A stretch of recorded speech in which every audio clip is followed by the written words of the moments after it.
When I decided to permanently relocate and evacuate California, no one understood why. And then that's when I realized I needed to change my circle of friends because they're not seeing what I'm seeing, which was so obvious that that just means the friends that I'm around, friends and family, they're just not paying attention. They're just not aware of their surroundings. I saw the writing on the wall. I saw the fact that people were calling police, they would no longer show up.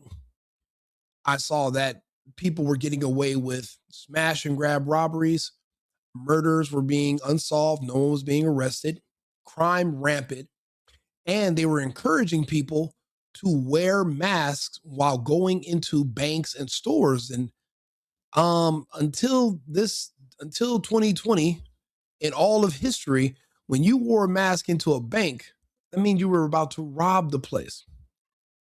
I started noticing that they were pushing this gay agenda everywhere. I would walk into stores and men were dressed as women and they were trying to pass that off as being normal. And the teachers would putting up gay flags in the classrooms and talking to kids about their sex life. And this was being reported by parents. So this was only inherently in places initially like California.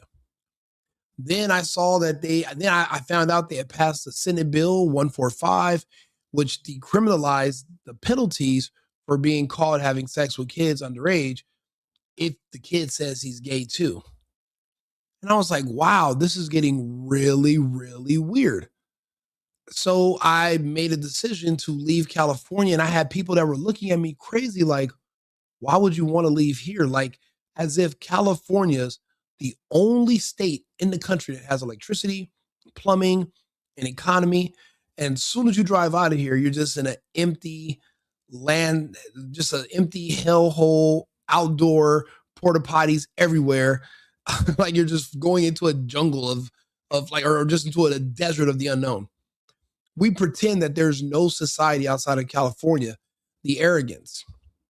And now California has collapsed to the point that even the wealthiest billionaires are now making their escape because, well, there's a new tax coming where they want 5% of your tax starting this year, 5% of your total net worth.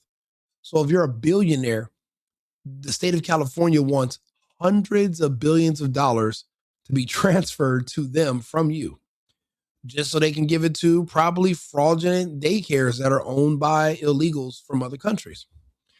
This is how. Let's take a listen. This is going to be the story about the descendant of the founders of In-N-Out. She's the current owner, and why she's relocating to one of the three last remaining states in our republic. The last of the republic, for the most part, is Texas, Florida, and Tennessee. That's it. And she's relocating to Tennessee. I relocated to Texas. Everyone else with any sense left New York, relocated to Florida. Remember those three states I just said. So let's take a listen. $5.90. That's what this cost. $6 for a double-double from the most iconic burger joint in California history. And the billionaire who owns this place, the woman whose grandparents started this company 77 years ago in Baldwin Park, she just said, I'm done. She's moving. And by the way, as soon as this video is over, I'm talking about as soon as I get up from this chair, I'm literally going to go to In-N-Out Burger and I'm going to make a video and I'm going to enjoy it. And I'm going to tell you guys all about it. We're going to In-N-Out. Yeah, we're all going to go to In-N-Out. If you're in Dublin, Ireland, if you're some of my followers that are in France or in Deutschland, wie geht's dir? Alles gut für alle Haitian here. We're going to go to In-N-Out. We're going to go try all this food. I'm going to show you guys what all the hype's about. But that's after this video. So let's continue. To Tennessee, packing up her family and leaving California behind. Like you said, there's a lot of great things about California, but raising a family is not easy here. Doing business is not easy. Now that's new. It used to be a good state to raise a family because we had something called suburbs. So if you didn't want to live in the inner city, you could move to one of the adjacent areas, or you could move 20 or 30 minutes out. I'm from Los Angeles. So if you didn't want to go to West Covina, then you could go to El Monte, or you could go to further out like Ontario or Fontana, Rancho Cucamonga. You could go to, different areas. You didn't really want to go to Pomona. That's a little too close to LA. So there's a really strong gang influence, especially when I was a kid.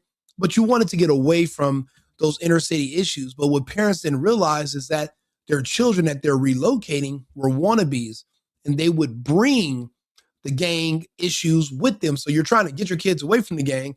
Your kids will get to a new city that's safer with better kids, and they would adopt this gang persona and come up with this new identity of some tough guy, and they'll create the gangs in those areas. So it's not like California was always like this. It took time, but it was a dramatic shift between 2020 and today. And that's why we all left. Here now. And I started asking myself, what finally broke her? What pushed a woman worth almost $9 billion, whose family built this empire right here in California, to just walk away? So I started digging.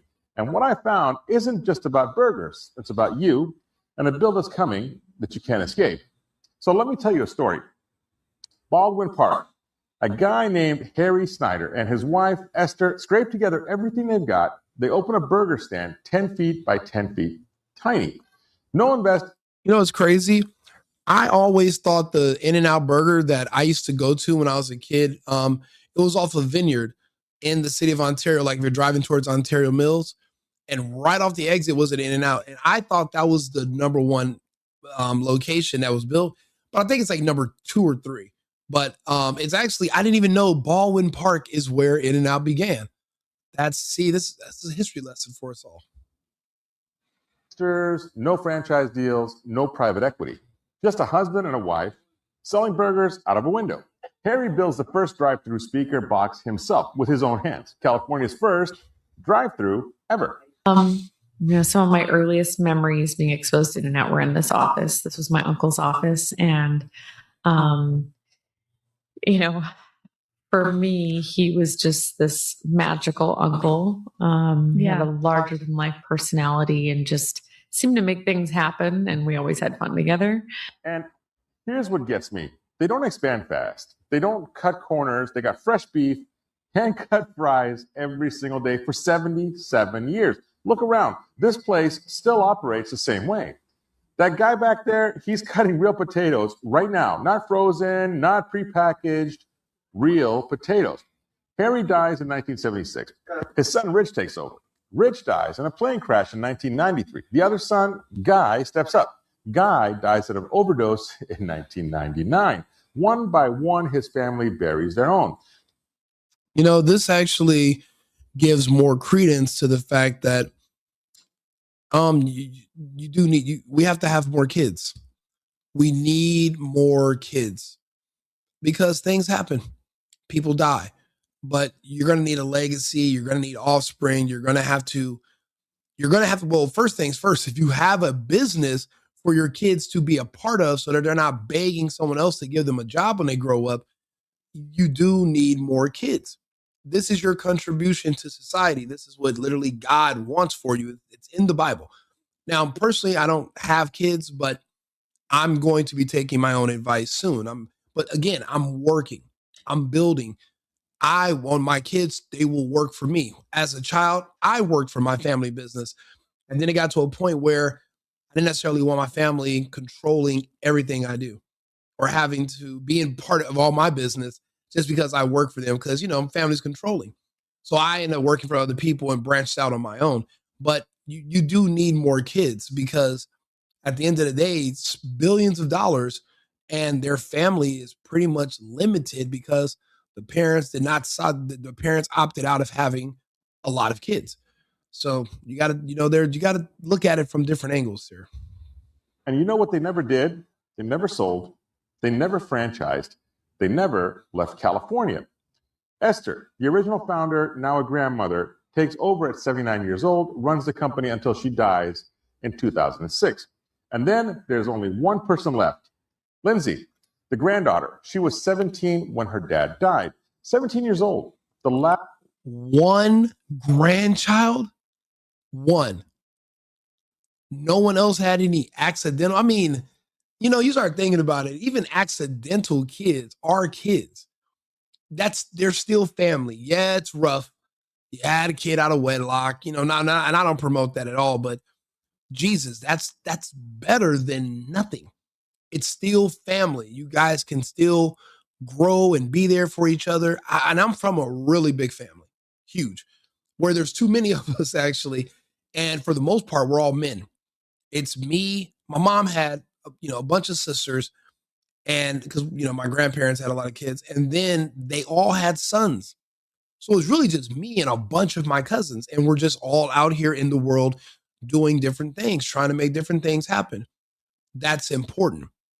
That's extremely important because you want to diversify your family so that you guys can grow, but you guys can also have each other. This woman's alone. She's the lone granddaughter. This is a lot of pressure, but it looks like she's handling it well from what I can tell. She's doing really well. last Snyder standing. She inherits $1 billion company. You know what she does? She stays. She raises her family here. She builds the company to over 400 locations. She fights for California for 77 years. 4 generations of this family bled for this state. And California broker. COVID hits. Sacramento says, check your customers' vaccine cards or we shut you down. Could you imagine going to a fucking fast food restaurant and they're asking you about your personal medical information so that you could buy a burger and some goddamn salty fries? If that, see the reason I left California, one of the reasons, because is when they started talking about doing the vaccine passports, where they wanted you to, not only did you have, they wanted to force you to take a medical experimental substance that no one to this day can verify exactly where it comes from. The technology that they're finding inside of it is an easy 100 or more years ahead of the technology that we have today. We do know these vaccines, well, they're not even vaccines. We do know these injections were created long before warp speed, sometime in the early 2000s or late 90s. We don't know anything else about them. We don't know. We know Pfizer and Moderna and AstraZeneca and Johnson and Johnson. We know they didn't come up with this injection, the mRNA. They didn't create the technology. We don't know anything else. We don't know. So they wanted to force you to take it, and then you had to show proof. Because a stranger, some kid with a mask on, is going to ask you to verify your personal medical information. To hell with 100+ years of having HIPAA laws and protections and all these things about privacy. To hell with them all. Because the television and some weird asshole named Fauci and a couple of Democrats are telling you that you need to do this to save grandma.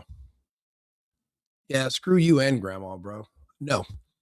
So I actually had a similar incident like this with Gavin Newsom. They wanted me to shut down my corporate housing company because, well, they were saying, oh yeah, you're a super spreader because you're still housing different people day by day. And what if they're bringing in a virus? But I'm not an idiot. I understand that viruses don't even leak. They don't even exist. They technically do not exist. There's been no proof that there's any such thing as a virus. A virus is a theoretical proposal for how disease spreads, but it's never been verified. Germ theory is itself a theory. We don't understand how sickness is spread no more than we understand how multiple different women's periods can sync up at the same time. The way that's like this weird mystical thing that happens, it's the same thing about how people get sick. We still do not understand. They've experimented in the past, and they've taken sick people, and then they've experimented on hundreds of prisoners where they were taking bodily fluid from sick people, having them sneeze and cough on others. They've never once been able to actually show that This one sick person gave another person a sickness. They've never been able to verify that, and they've tried. So me knowing all this information, I'm like, no way I'm playing this game. I'm out. I don't get me wrong, I kept my business open, and they sued me, and they were taking me to court, and on the day of, they dropped everything against me. So I won. But my competitors at the time, everyone else around me in California, my friends, you know what they were doing? Oh, Rico, I don't want my apartments. Do you want to take them over? Oh man, I'm selling all my furniture. You want to take them over? And you know what I said? Abso-fucking-lutely. Yep, I'll take them all. So now my portfolio goes from 8 Airbnbs to 20 to 25 to 30. I think at my peak between 4 states, I had like 30 something, 33, 34 Airbnbs. That's how that came with the fact that I was willing to fight to stay open when everybody else gave up. In-N-Out, she did the same thing. She said no. They were going to shut her. They threatened to shut down In-N-Out. Do you know how insane that is? In the state of California, where it's originally from. I'm in Arizona today. I'm about to go to one in Tempe where there is literally what is it like? It's the busiest In-N-Out in the entire country, pumping 24 hours a day.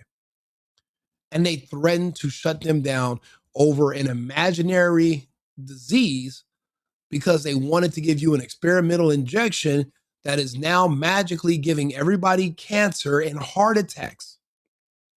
That's why I make videos now. Your favorite creators, your favorite newscasters, they wanted to keep these jobs where they were making all this money. And when they came down and said, hey, even though you work in the studio by yourself and you work from home, we're going to need you to take this experimental medical procedure or you're fucking fired. I could not get fired. So I didn't take shit. And even if I was going to get fired, I still wouldn't have took it. I would have rather been homeless. I would rather sleep on the streets, me and my dogs, than to let anyone coerce me or force me or threaten me into doing anything that I don't see the purpose in doing. We had to draw the line somewhere. I think now with not just the COVID stuff, but if she has children, if she has sons, and she sees that there's literally a push for your boys to be girls and to be gay, she has to get them the hell out of there. Has to. I have friends that I told them a few years ago, hey, you know, your little boys, you got to get them out of school in California. You got to homeschool them. And people laughed at me. And now some of them, their sons are wanting to be girls. They're already, you know, they're coming to a certain age where you can tell who a boy is going to be. And they're wondering like, well, what happened? What did I do wrong? And I'm like, well, it's not you. There's a school you send your kid to. They spend twice as much time with your kid per day. The school is implementing their values into your son. It's not you and your values. Matter of fact, they're going to turn your son against you in a couple of years. And when they go off to college, they will come back a multicolored hair, septum wearing, confused Democrat protester, and you are screwed. No more ambitions of having grandchildren or passing on your lineage or being a grandparent. That's a wrap. This woman sees that is coming. That is the goal for her family. If you stay in California, that's what Gavin Newsom wants for your kids. He wants more trans kids. He wants your kids to be trans, which is basically he wants your kids to be confused and abused, mentally ill and suicidal. He's calling for it. So if you're a woman or you're a man and you're thinking about if you're considering your family above everything, then you would have already left California, which is what this woman is doing now. But it's a little too late because, well, she's still here, a part of this fiscal year. So they're going to still try to take her and she's going to have to fight. It's going to cost her millions just to fight them taking hundreds of millions away from her. This is crazy. Lindsay says no. Well, there were so many pressures and just hoops we were having to jump through. You know, you've got to do this. They have to wear a mask. You have to put this. What I think about the Venezuelan situation, well, I'm Cuban. And just like the rest of us Latinos who families came to the United States to escape communists and socialists, we don't like That's why do you think we don't deal with American communists and American socialists? In the United States, the black community is communist, the gay community is communist socialist, the black community are Marxists. So that's why when they try to say, "Oh yeah, black and brown," do not mix us in your bullshit. We believe in freedom. We appreciate what Trump did. He freed Venezuela. We wish we had this kind of freedom in Cuba, and honestly, it's looking like we will soon. And then eventually, maybe a lot of us can open up businesses and return to Cuba. But just like in Cuba and just like in Venezuela, they use the darker people in the population who make up the majority to try to go after the fair skinned people in the population. And they convince you that the cure to racism is communism. Just vote for me. But really, and that's the reason why everybody that looks in Cuba, lives in Miami looks like my mom, but everyone that looks back on my country looks like me and my dad. There's a reason behind that. Those people, and if you look at the United States, they're using the black community to kind of try to basically sow dissent in the country and overthrow the American government as well. That's that's a part of the plan. Why do you think that they have the highest murders rates, but the media runs cover and says, actually, even though they do all the killing, you really got to worry about these evil white people. They're running cover. That's their black army, if you will. So I appreciate what Trump did, and Venezuela's free. No more communism or socialism. Do you know how beautiful and well-to-do Venezuela was before Chavez took over? But then again, you got to understand, you can vote your way into communism. You just can't vote your way out. And when you're listening to people that are saying, "Oh yeah, everybody should be equally poor because I'm dark skinned, that's why I can't get a job and I can't work." The same thing in Venezuela. And those are the people that voted them into communism. And honestly, to ignore them or even remove their right to vote wouldn't be the worst idea, because look at what they vote for. They vote against your country's best interest, and they vote in favor of turning over your country to communism, changing your form of government into communist, because they want everyone to be equally poor because they're insecure and they hate to see others doing better than them because you might have a stronger work ethic. That's the beauty of the United States. You know, when we came here looking for freedom, it wasn't we wanted to be so free that we can literally get on government assistance and get free money. That's not the kind of freedom my family was looking for. My family came here because we wanted the freedom to work. See, in our country, you couldn't, depending on, no matter how hard you work or didn't work, you didn't have the opportunity to make more than other people. But in the United States, you can outwork other people, or you can be smarter than them. And then you can earn more based on how much you want to work and put into it. That's what that's the part of freedom in the United States. You can literally choose to outwork everyone around you, and you can make more and you can excel. That's not an option everywhere else on earth. Actually, that's not an option anywhere on earth. Not anymore. So that's why the United States is great. Venezuela now has a chance. There's not very many places where you can go where you have these opportunities. With the right government, since Venezuela has strong oil strategic reserves, the largest in our region, or I think like one of the largest in the world, without a dictator, they can actually go back into a capitalist society in maybe under 3 years and get back to work, get back to business. And their people who fled, the 8 million Venezuelan people that left the country, they can be repatriated and come back. So, and that's the goal. They're celebrating in these other countries, and they're like, well, we're ready to go home. It's a beautiful place. I mean, I live in South America, so it's an amazing place. So that's what I says. Plastic thing up between us and our customers, and it was. Oh yeah, absolutely. I'd support Trump. Who else would I support? We only have one president. Really terrible. Her company released a statement, and I'm going to read this to you because it matters. We refuse to become the vaccination police for any government.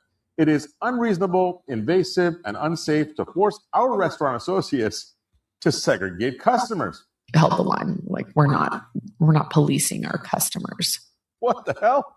You know what California did? They shut her down. Yes, we were shut down for a brief moment, but it's worth it. They fined her. They came after 5 more stores in Contra Costa County.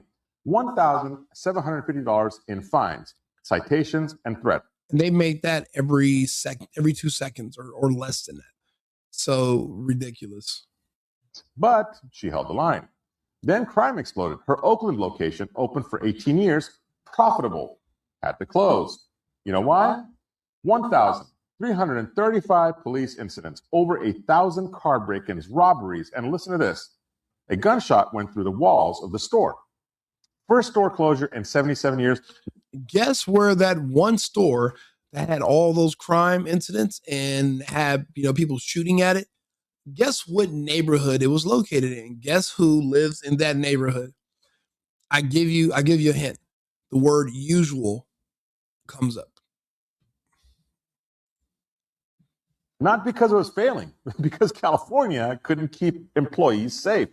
And then the minimum wage hikes, the regulations. Yes, the answer is Oakland. Oakland, California. Then the cost of living that made it impossible for her own workers to buy homes. And finally, Sacramento floated something that made her decision for her. Here's what nobody else is talking about. There's a proposal on the table right now in California. It's called the 2026 Billionaire Tax Act.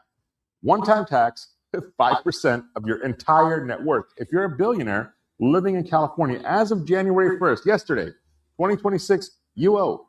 Lindsay Snyder is worth $8.7 billion. 5% of that is $435 million.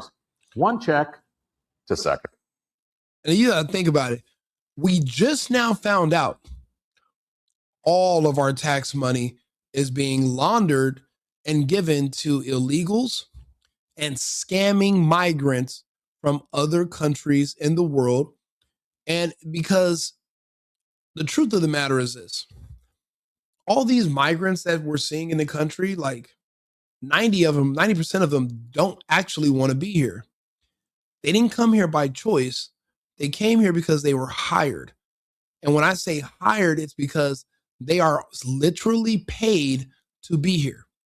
So what these governments are doing in these cities is they're overlooking the fraud because that's their compensation to these people to come over here and just be warm bodies, because unfortunately, that's how our system works when it comes to assessing how many congressional seats per state one will get, is how many people live in a state. It doesn't matter if you're a citizen or not, which is a huge oversight. Only thing that matters is if you are a living person. So that's why they've been importing and bringing all these people over here. But these people are from other countries. They're not stupid. You have to pay them. And if you're paying them to come live here, then you got to pay for my housing, my food, plus you got to pay me a stipend every month, which was a problem because when Trump cut that off back in October, well, these people were showing up to town hall meetings in their area and saying, hey, you got 2 weeks to make sure I got my money or me and my family are leaving. Now, when Americans are hearing this, we're like, wait a minute. I thought you were here because you have nowhere else to go. Leave and go where? They're like, yeah, we're going to go back home. They're like, wait a minute, I thought your country was war-torn. And they're like, what war? So a lot of Americans were thinking that Costa Rica's at war and all these different, and Colombia's at war and all these places. There's no wars. These people are literally paid to come live here. And also they're paid to vote. And then because there's no auditing, that means illegals can vote too. Because why can't they? They're not going to be arrested and there's not going to be an audit. You're not going, and then even if there is an audit, you're not going to change the election results. We learned that after 2020. After knowing that your tax dollars are basically going into buying and paying people to come here to replace you, how much more do you want to give? More money to the government or zero now?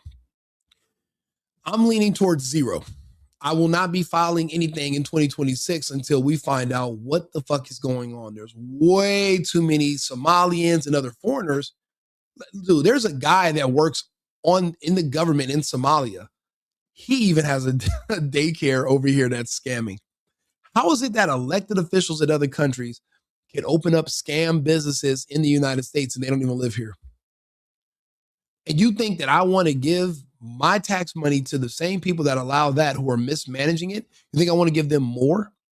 And you expecting this woman to give up 400 million to a country that can't even weed out the scammers from other countries and that are letting us just get screwed every day because they don't know how to manage money? No, the answer is no. We're not doing that. Sacramento. We're building an office in Franklin. So I'm actually moving out there. I gave them a lot of notice, because we love them and want to make it as easy as possible. But by 2030, we'll close the Irvine office. She's building a new headquarters in Tennessee. The address, 1948 Double Double Drive. That's not a coincidence. That's a statement. Now she's going to be fine. She's got lawyers. She's got accountants. She's got a ranch in Tennessee. She's out. But here's where the story becomes your story. You're not a billionaire. You're not leaving. You got a job here, kids in school, probably a mortgage. When she leaves, when her tax dollars leave, when the billionaires scatter, Sacramento's not going to cut spending. They're addicts. They're going to look around and say, who's left? You're left. So let me do the math for you. You make $130,000 a year. That's a good job. Electrician, warehouse manager, maybe you're in tech. 5% of $130,000, $6,500. That's your emergency fund. That's your kids' braces. That's 2 months of rent. Gone. You make $272,000. That's what they call middle class here in California, which is insane, but that's another video. 5% of that is $13,600. That's daycare. That's your property tax bill. That's your family vacation that you'll never take. Lindsay Snyder was looking at $435 million bill. She left. You're looking at $6,500, $13,600, and you can't leave. That's the game. The billionaire escapes, you're trapped, and you pay the bill they left behind. This burger is $6.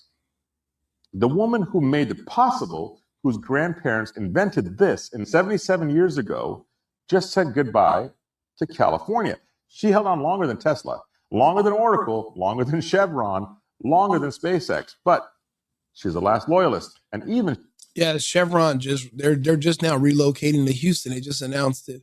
So she's right after Chevron. The biggest companies are all pulling out of California. They don't want anyone here. They want California to be a communist, socialist country like Venezuela. That's what they want. That's why do you think they're so mad about what happened to Maduro? Because that's their goal. That's their goal, ideal place. California is and will be a Venezuela if we do not rid the government of the corruption and pull those officials out of there. If we keep letting Democrats with their fraud create a supermajority in California, then California and our entire West Coast will be the next Venezuela. She said, enough is enough. This place isn't going anywhere. Not yet. 281 locations in California. But the heart, the owner, the future, well, that's in Tennessee now. And you're still here paying for the roads that she used, the schools her employees' kids went to, the infrastructure that built her empire. She got rich here. She got out. And guess who's left holding the bill? You. If you're new here, I break down how California policy hits your wallet. Subscribe. I'll see you in the next one. Informative and great, but it's good to see other people finally seeing through the veil of BS in California. I just seen it a little bit earlier, but you know what they say, better late than never. So, and every day is the first day of the rest of your life, and she's making the appropriate moves to safeguard her family and their future. And I respect that from her. Hopefully she didn't fall for the propaganda and they didn't give each other the shot, or there'll be another family that is basically American royalty that is going to have a curse. The Kennedy family is already being followed up by the curse of the vaccine. It just had one of their granddaughters just passed away at 35. This vaccine situation is the reason. It's one of the main things I always talk about every day, but it's because of a reason. I was just at Starbucks just now. One of my best friends, one of my best guys I've ever met. He lives out here, and he's in there, and he was like, they just out of the blue found a mass in my mother, and and he tried to stop her from taking those vaxes. And now she's literally in the hospital. I'm about to go see him right now once I get done with this live. This whole, they injected all of our friends and family with poison that is literally giving them cancer and heart attacks and killing them. So that's why this is such a huge and major deal to me, and it should be a big deal to you if you're not. But if you're not noticing everybody around you dying, it's because you're not paying attention. So here I am. I'm gonna do what I can to keep things in perspective for you and bring you the latest news. This is what's going on with California because this is my home state. It does mean a lot to me, so I talk about a lot of California stuff too. Like and subscribe, share the video. I'll be back shortly with another topic. And remember, America first, America only. I've been needing to find a new apartment, which has not been easy with credit as bad as mine. Luckily, I found cosigning.com. They connected me with a cosigner who helped me get my dream apartment for me and my dog. I just paid a small fee and was able to move in fast. Get the cosigner you need for the apartment you want. Check out cosigning.com today.